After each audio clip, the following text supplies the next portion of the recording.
way jirtay arintaas khadar waxay ahayd guddi wada hadalladii Soomaaliland iyo qaatimo dawladda magacawday 7 ka kooban iyagana 7 kii arinta waxa laga wada hadlayay arintii qaatimo iyo Soomaaliland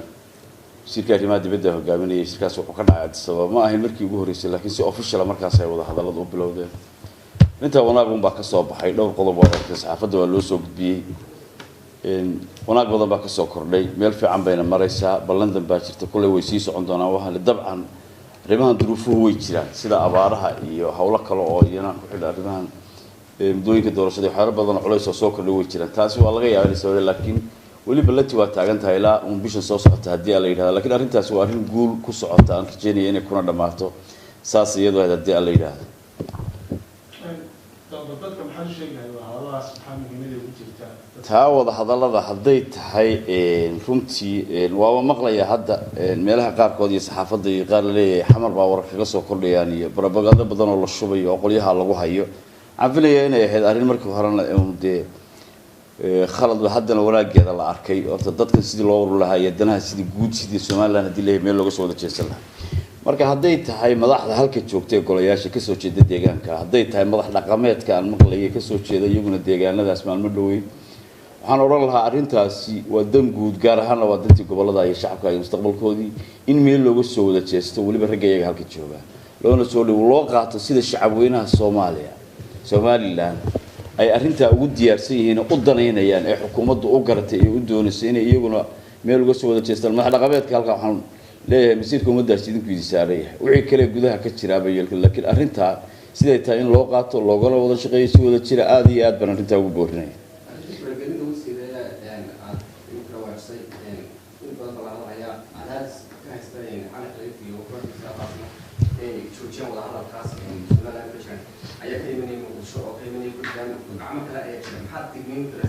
wada hadalkan adeer wuxuu joogsanayay muqdisho iyo garooy hawl taala maaha waa arrin markii hore la qaday haddana ay garteen muxuu ahaa nimanka odayaasha ah dawladdu waajibaad badan iyo waqti badan bay ku lumisay waana waajib marka horta wuxuu joogsanaya taas wadana Soomaaliland leedahay gudaheeda la gartay lagana wada hadlayo mana joogsanayaan waxaan oran lahaa dadweynaha arrintaas ku siisa gobolada ka soo jeeda inay si wada jiro oo mugiyeen miisaan bale arrinta uga qayb qaataan una soo dhaweeyaan una taageeraan madaxda qaatimo ee wada hadalka ku jirta iyagana waxaan ku boorinayaa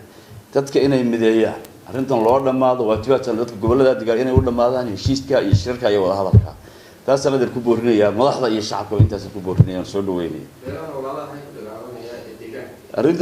arrintaas runtii waa arrin xanuunkeeda leh waqti xun abaar lagu jiro iyadoo colaadu mar walba dhib badan tahay haddana waqtiga lagu jiro waqti colaadeed waa waqti abaareed marka colaadina hadday ugu daranto dhibaatadeeda leedahay wax waa dhacaan laakiin horta waan ku hambalyeynaya sida odayaasha uga qayb qaateen waan wada xiriirnay ilaa maalintaani waa la xiriirayay xalina waan wada hadalay meesha ugu fiicneed bay maraysaa waan ku boorinayaa inay marna khayr lahayn colaadu maantana ay ka sii xun tahay sida odayaashu garteen in alla uu qadaro ay guul ku dhimaataan rajeynaya shacabkuna garto colaadaana la joojiyo wuxuu halka ugu qaatay shir isugu yeeray shirka maxaa kala socday lama socdo laakiin waa arrin soo dhaweynay waana markaan hadda faraynay inay qaban qaabiyaan oo ka shaqeeyaan qolada mas'uuliyiinta qaatay inay dadka u riyaan oo mideeyaan dadku u dhanyahay waxa waa masiirkoodii in loo dhamaado cilood madaxda dhaqankuna waa muhiim iyagana waxaan ku boorinayaa in shirarka badan ee kala duceedyada ay la iska daayay ay wada hadlaan iyagu hadii ay qolyaha iyo deegaanka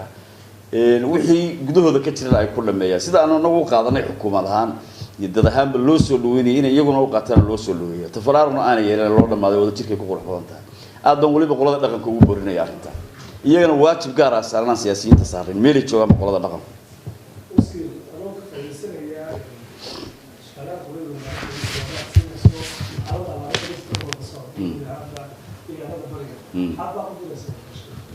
باغوا كي دولة يجود دبارة علماء بدرين يشعب كمية تجمع بنك عليه وأهرين خطر أهرين جود هان تلقوا الصومال لان جارهان والله دبارية قيلة هذا قبل كسوق كلو يسوق كردستان مركب روح حلقة مالها قارة كده راية قيلة هذا بيسوق كردستان مركب هو حنود دريات بعض شعب قرب تشوك تميل تستبهد شوي قبل لا أولش تذكر قربة كودو وحلاق له على كلامه وعد والباقي باهين ما أنتوا أهرين أعظم ده وقت قال في الحين الرباط كان وقت دركسن أدبا نقول بورينا مركب هراء أنا كغيب قاطع دولة waxay gurmad gari lahayd shacabka deegaanada jooga inta waa diyaar waana la wadaa waana kordhinaa insha Allah ta'ala laakiin horta qurbo joogto diasporada iyo cid kasto ganacsato gobolada inay ka qayb qaataan abaartaas mushkiladeeda la weyn intaas aan iyagana ugu boorin u gudbinaya insha Allah ta'ala